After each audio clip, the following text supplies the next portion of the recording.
Olá, estamos iniciando mais uma aula de física aqui no ensino médio e hoje você vai ver um assunto muito interessante, principalmente quando o assunto é medidas.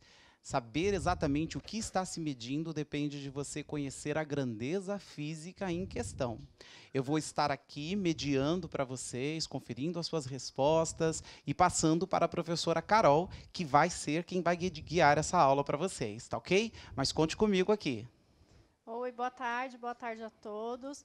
Hoje a gente vai trabalhar, então, uma habilidade da primeira série do ensino médio, que é identificar movimentos que se realizam no dia a dia e as grandezas relevantes que os caracterizam. Então, vou começar primeiro falando para vocês sobre o que é a física, né? O que eu estudo na física? Então, a física, vou colocar um slide para vocês, ela deriva da palavra physique, né, que vem do grego e que significa o conhecimento do mundo natural. Então, aqui, na física, a gente vai indagar a respeito do mundo, o que acontece, os fenômenos. Por exemplo, tem a pergunta aí, por que o céu é azul? Vocês sabem por que o céu é azul? E você, Fábio, por que será que o céu é azul? Bom, minha mãe tem uma definição filosófica para isso, né? Mas vou esperar a aula para a gente saber, Então, né? isso vai ficar um pouquinho mais para frente. A gente também se pergunta por que os astronautas flutuam no espaço. Vocês já se perguntaram qual é a fase da Lua de hoje, por exemplo? Em que estação do ano nós estamos? Né? Responde aí no chat, então, quero ver se o pessoal sabe, se reparou, porque eu tenho visto muita gente nas redes sociais postando fotos da Lua, fotos do pôr do sol. Já repararam que nessa pandemia agora, as pessoas elas estão observando mais ao seu redor, estão postando isso nas redes sociais, tá? Então, aí se pergunta, o que está próximo de mim e que antes eu não reparava, tá? Bom, Então a então gente vai querer aqui no chat uma resposta sobre que fase da Lua nós estamos, né? isso, E vale fases da colar, Lua. ele pode pesquisar. Pode colar, Então você vai tá? poder pesquisar Se aí e mandar você aqui qual é a fase da Lua, né? Isso, se você ainda não reparou, não viu nas redes sociais, pode ir interagindo aí. Que fase da Lua será que a gente está hoje, tá? Ó, já tem gente comentando aqui, Carol. Já? Já E tem gente aí? falando da fase minguante. Minguante? Olha, É, é o exatamente. Gustavo. Gustavo. Então, Gustavo, hoje a gente está na lua cheia, tá? Então, hoje vocês vão poder tirar foto, ela está bem bonita lá no céu. E dando continuidade aí ao nosso assunto, eu vou colocar o PPT, que mostra as áreas da física que a gente pode trabalhar, tá? E seus cientistas mais notáveis, assim. Tem alguns cientistas que são mais, outros menos do conhecimento de vocês, certo? Então, eu vou começar por Isaac Newton. E eu queria contar uma historinha sobre o Isaac Newton para vocês. Então, vamos lá. O Isaac Newton, ele, dentre as diversas teorias que ele formulou, uma bem importante é a teoria da gravitação universal, que ele descobriu, sabe quando? Na quarentena lá da universidade dele, em 1665, quando ele também teve que voltar para casa para cumprir a sua quarentena, porque naquela época, diferentemente do que a gente está vivendo hoje, naquela época era peste negra, né? Então, as universidades, escolas, todos foram mandados para casa para poder cumprir a quarentena. E ele foi muito produtivo, veja. Criou a lei da gravitação universal. Então, vamos fazer dessa quarentena aí um tempo produtivo, né? A minha sugestão é que vocês façam projetos de ciências, tá? Pode se inscrever na Feira de Ciências do Estado, então essa é a minha sugestão. Pode começar a pesquisar, vejam um problema aí do dia a dia de vocês, tá bom? Então, seguindo aqui na tela com os Carol, meus tem alguém bem feliz aí que eu tive que te interromper para falar dele. Nossa, quem está feliz? Porque ele disse assim, o Isaac. Ele disse, Isaac. meu nome é de um gênio da física. Então, ele ficou muito Exatamente, animado. Isaac. E tá de quarentena. Tá em quarentena. Então, Isaac, vamos produzir aí, então, um projeto de ciências, hein? Vale a pena. Se o Isaac lá de 1600 conseguiu, por que você não, né? Então, basta estudar, ir atrás, que você pode tentar resolver um problema do seu dia a dia. Sei lá, deu um problema no telhado, deu um problema na sua casa, tenta resolver esse problema. Tenta fazer uma investigação científica que você vai ter sucesso. Então, vamos lá, falando dos demais cientistas. Então, a gente tem Galileu, que foi um italiano, né? Johannes Kepler. Temos Lord Kelvin. Isso tudo para a física clássica, que aconteceu lá, antes do século XIX, né? Porque a partir do século XX, a gente entra com a física moderna. Aí vocês podem ter conhecido, é mais frequente, né, as pessoas conhecerem os cientistas. Então, a gente tem o Max Planck, a gente tem o Albert Einstein, a gente tem o Niels Bohr e tem a Marie Curie. Bom, agora eu queria que vocês olhassem esse quadro e vissem. Eu tenho uma coluna de física clássica com alguns cientistas e de física moderna com outros. Qual é a diferença aí entre os quadros? Vocês conseguem reparar uma diferença? Interajam aí no chat, então. Mas eu já antecipo aqui a diferença. Qual a diferença que você viu aí, Fábio? Olha, acho que na coluna da moderna tem uma coisa que é bem moderna. O quê? Tem uma mulher participando na ciência. Exatamente. Então, nessa coluna da física moderna, foi onde as mulheres começaram a serem reconhecidas. Não que elas não estudassem ciência e não fizessem ciência antes disso. Sim, elas faziam. Só que, a partir do século XX, elas começaram a ser reconhecidas. Marie Curie, por exemplo, foi uma polonesa, né, que estudou a radioatividade e conseguiu ganhar 2 prêmios Nobéis, tá? Um de física e um de química. Então, ela, super cientista, né? Trabalho notável, então, né? vamos lá. Próximo slide, eu queria que vocês pesquisassem aí. Eu vou dar 3 minutos para vocês responderem. Você já ouviu falar de alguma cientista mulher? Se sim, qual projeto ela desenvolveu? E vale de qualquer tempo, tá, gente? Vale desde os primórdios até hoje em dia. Vocês conhecem alguma cientista mulher? E a segunda pergunta é relacionada ao coronavírus agora, né? Que eu quero saber qual o nome das cientistas brasileiras que sequenciaram o DNA do Covid-19 em 48 horas. Então, vamos valorizar aí as mulheres na pesquisa. 3 minutinhos, então, para vocês responderem.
Legal que você está se esforçando, fazendo a sua pesquisa aí, viu?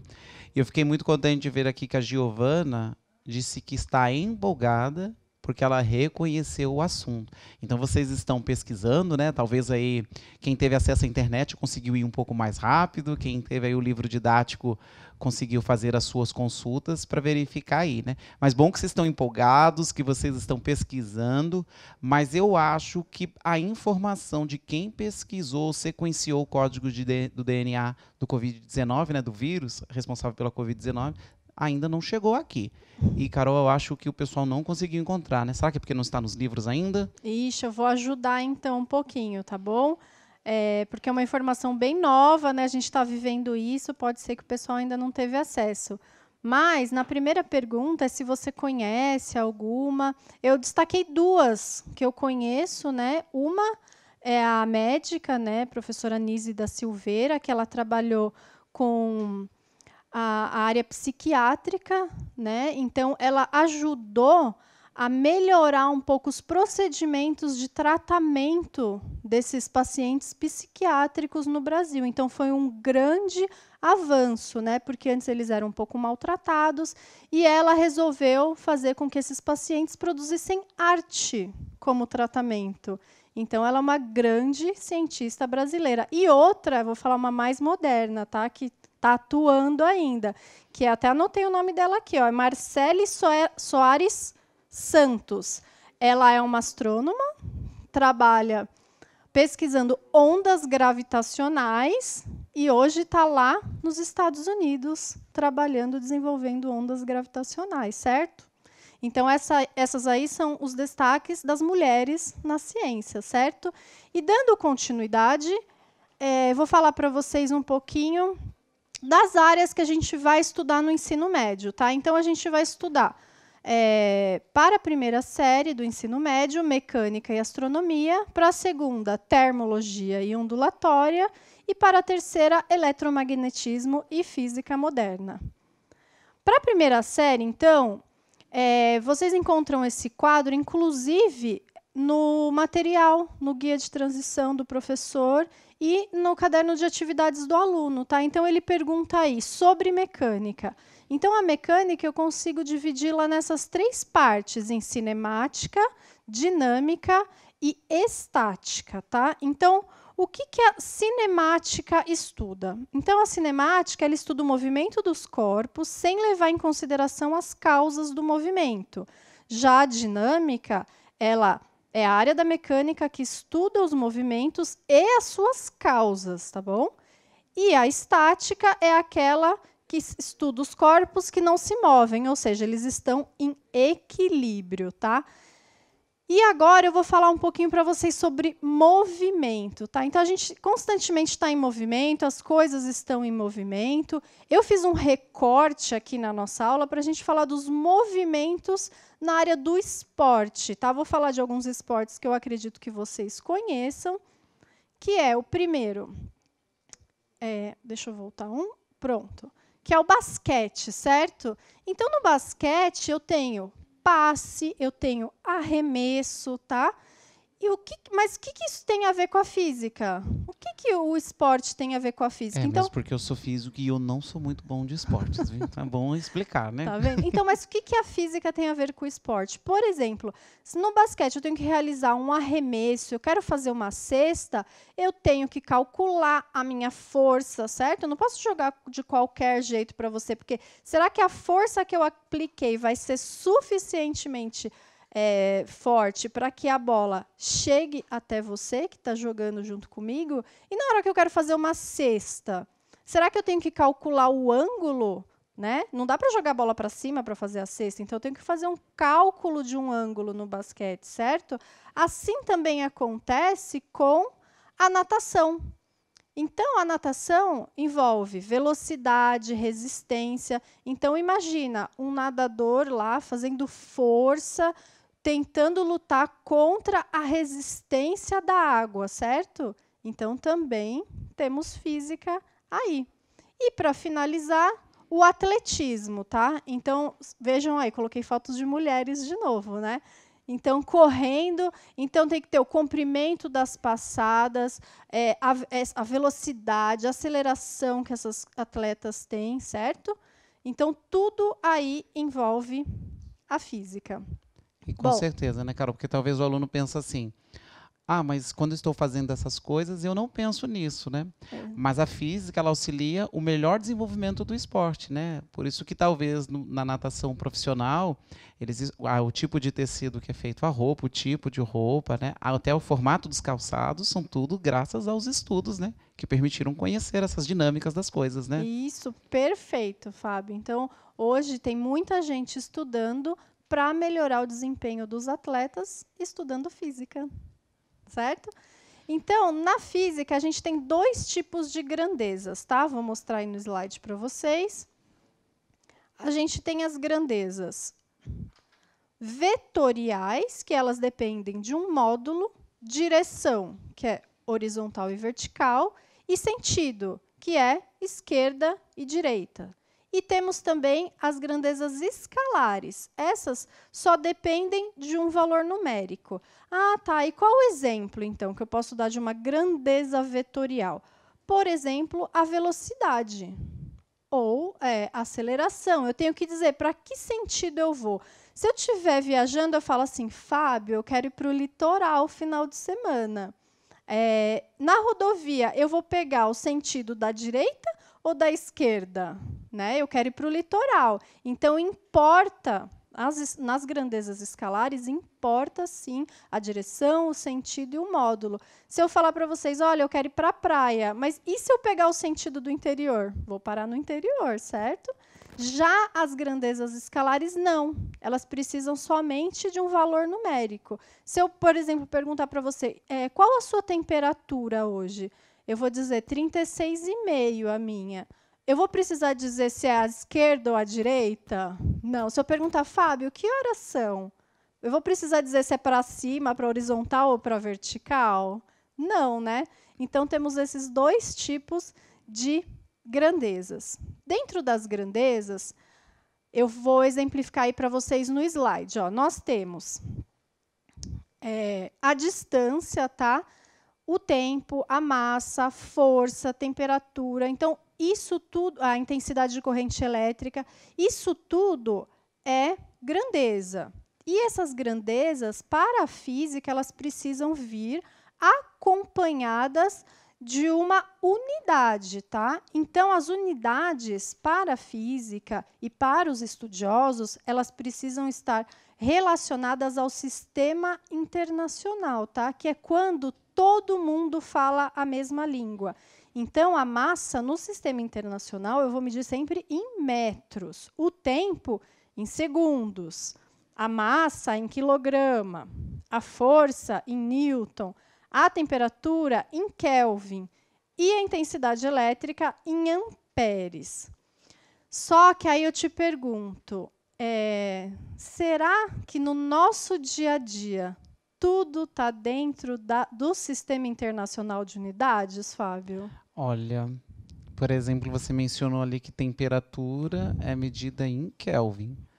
E no nosso país e no nosso estado, dificilmente se vê essa escala, né? A escala Kelvin, né?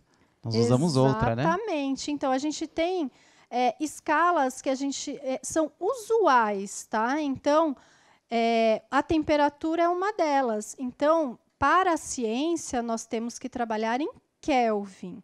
Mas, no nosso dia a dia, convencionou-se aqui no Brasil usar temperatura em graus Celsius. Um exemplo que eu vou passar aí para vocês, olha só, acho que vocês já devem conhecer. A TV, as polegadas de uma televisão.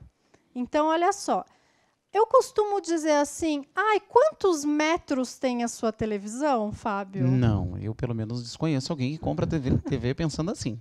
Exatamente. Então, a gente fala assim, de quantas polegadas é a sua TV, né? Sua TV, quantas polegadas? Então, a gente não usa metros para medir uma TV, a gente usa polegada, certo? E a polegada é um sistema que foi criado há muitos anos, na época dos reis, né? Em que o rei media a sua polegada, né, que vai da unha até a ponta de cima do dedo, e cada rei tinha uma polegada. Então, imagina, naquela época trocava rei e aí tinha que mudar o valor da polegada. Mas, enfim, convencionou-se que uma polegada vale 2,54 centímetros, tá? E aí eu queria que vocês respondessem aí para mim, no chat, 3 minutinhos, de quantas polegadas essa TV que está aí é apresentada, tá? Eu falo para vocês que... esqueci de explicar como é que mede, né? Isso. A polegada. Então, as polegadas, vocês podem fazer até aí na casa de vocês, tá? Então, vocês vão medir a diagonal da televisão, até do celular também serve. Então, quantos centímetros eu tenho a minha diagonal, tá? Então, meçam aí. A minha, no caso, ela tem 101,6 centímetros. Então, eu teria que fazer uma regrinha de 3, né, Fábio? Então, se para... 1 centímetro, para uma polegada eu tenho 2,54 centímetros, quantos centímetros eu tenho, quantas polegadas eu tenho para 101,6 centímetros? Então, vamos tentar calcular aí de quantas são essas polegadas? 3 minutinhos para vocês.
Olha, Carol, temos muitas respostas aqui.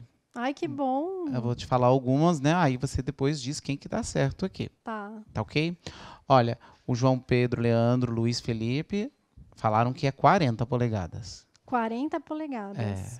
Tem mais algum? Tem. O Matheus e o Vitor falaram 50. Leonardo, 70 polegadas. Uau! Maria Clara, 42 polegadas. Aí teve uma galera, a Isadora, o Arthur, professora Michele, olha, tá aqui no meio, aqui, a professora, a Isabela e a Giovana, não sei se é a mesma, também falaram de 40 polegadas. O Renato disse que tem a TV de 40 polegadas e a casa dele tem de 50, mas não disse quanto vale isso daí. A Nathalie pegou 101.6, dividiu por 2.54 e chegou a 40. Foi quanto que ela fez. Olha, Nathalie, parabéns, então. Então, ó, vou colocar aí na tela para vocês a resolução. Então, o que eu teria que fazer? Eu teria que dividir o meu 101,6, né, que é a minha diagonal aí da televisão, pelo valor da polegada, que é 2,54. Então, isso dá uma televisão de 40 polegadas, certo? Então, eu coloquei aí na tela para vocês também alguns exemplos dos valores de diagonal das demais tamanhos de televisão, né? Dos demais tamanhos de televisão. Mas, antes disso, eu queria só fazer uma correção que eu falei errado. Anteriormente, eu falei que as grandezas escalares precisam de direção e sentido. Não, elas só precisam do valor numérico, tá? Então, grandezas escalares precisam somente do valor numérico. Corrigido aí, então, tá, gente?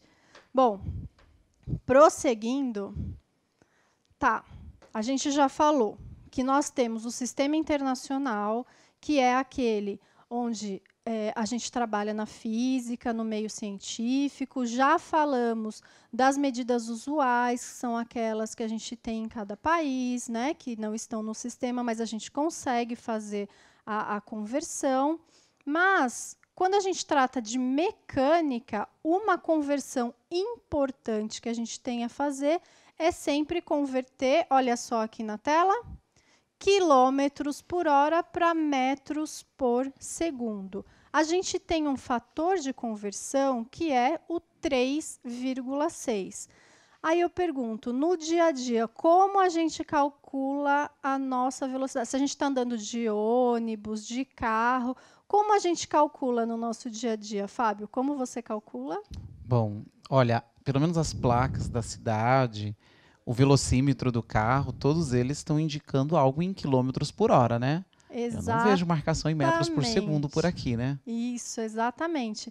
Então, a gente encontra aqui no Brasil a unidade de quilômetros por hora. Mas se a gente quiser transformar isso para metros por segundo, que é a unidade no sistema internacional, nós temos que fazer uma conversão. Então, se a gente quiser, olha aí, passar de quilômetros por hora para metros por segundo, a gente divide por 3,6. Se a gente quiser fazer o oposto, que é transformar de metros por segundo para quilômetros por hora, então a gente multiplica. Tá, aí eu pergunto, Fábio, você se convenceu com esses 3,6? Por que 3,6? Alguém sabe me dizer por que 3,6? Bom, então vou colocar aí na tela para vocês para explicar. Então, o que acontece? O 3,6 ele vai aparecer lá no final da minha conta. Então, eu vou falar para vocês aqui, ó. O fator, então, ele tem correspondência com espaço e tempo. Então, se eu tenho 1 quilômetro, o que é quilo? Quilômetro, Fábio. Você já ouviu a unidade K? Por exemplo, quantos K de pessoas estão nos assistindo aqui hoje, né? Então, a gente costuma falar K de quilômetro, né? Então, quilômetro, ele significa 1000, certo? Então, e a hora? Aí embaixo na conta, vamos retomar. Então, veja, se eu tenho um exemplo de transformação, se eu tenho 72 quilômetros por hora para transformar para metros por segundo, então eu vou colocar o 72, aí na parte de cima da fração, quilômetros dividido por hora. Se eu falei para vocês que é quilômetros, quilometros, então são 1000 metros dividido por segundos, que é o sistema internacional. Quantos segundos tem uma hora? Tem 3.600 segundos, tá certo? Então, aí, eu simplifico os zeros de cima com os zeros de baixo e chego, então, no meu fator de conversão 3,6, certo? Então, essa conta, se eu transformar 72 km por hora em parametros por segundo, eu chego no valor de 20 metros por segundo. Então, vamos lá. Para a gente concluir, então, eu pergunto para vocês. Então, 20 metros por segundo. Será que isso é rápido ou será que isso é devagar? Se fosse em quilômetros por hora, a gente teria melhor ideia, mas metros por segundo, acho que os alunos vão ter que calcular. É isso que você vai pedir? Exatamente, muito bem. Então, se eu tenho 20 metros por segundo, quer dizer, então, que eu vou me deslocar 20 metros em 1 segundo. Isso é muito? Isso é pouco? Depende, né? Depende, porque se eu estou a pé, é muito. Eu teria que ser um atleta. Mas, se não, se for um carro, às vezes não é muito, certo? Então, eu vou deixar aí um desafio para vocês, que é o seguinte. Imagine um motorista trafegando por uma avenida com velocidade constante de 72 km por hora. Essa a gente já calculou, hein? Aproveitem aí. Se ele recebe uma mensagem em seu celular, de repente ele recebe uma mensagem no seu celular, se ele gastar apenas 3 segundos para ler essa mensagem, quantos metros ele vai se locomover às cegas? Então, ele está lá dirigindo, 72 km por hora. E aí, o celular dele tocou, ele parou 3 segundos para olhar. Nesse tempo que ele olhou, ele não viu à frente, ele dirigiu às cegas. Então, quantos metros será que ele andou? Vou dar 1 minutinho para vocês aí responderem, porque a gente já fez esse cálculo lá atrás, tá bom?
Olha, Carol, tem gente rápida aí, hein? Tem, né? É porque eu vi que quando você já estava terminando aqui, a galera já estava calculando.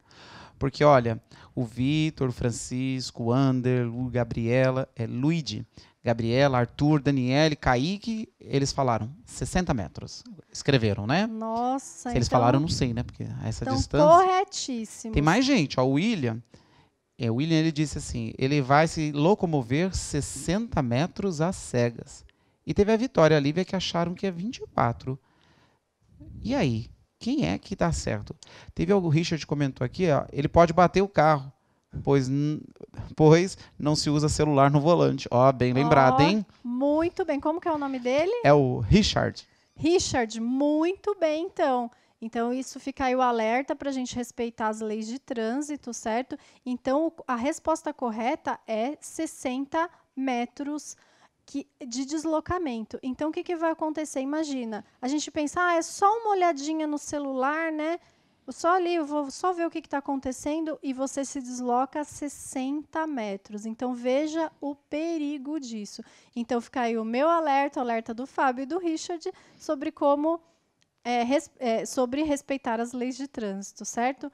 Bom, então agora eu só vou fazer uma retomada rapidinho com vocês do que a gente aprendeu nessa aula, então. Então, a gente apresentou o componente, a gente realizou uma contextualização histórica, a gente identificou os movimentos do dia a dia, A gente identificou grandezas, medidas usuais, medidas no sistema internacional, e agora, no final, a gente fez essa transformação das medidas, né? Então, assim, eu queria agradecer vocês por essa aula de hoje, pela sua parceria, agradecer aos PCNPs, aos que me ajudaram a produzir essa aula, e eu fico aqui à disposição para uma próxima aula.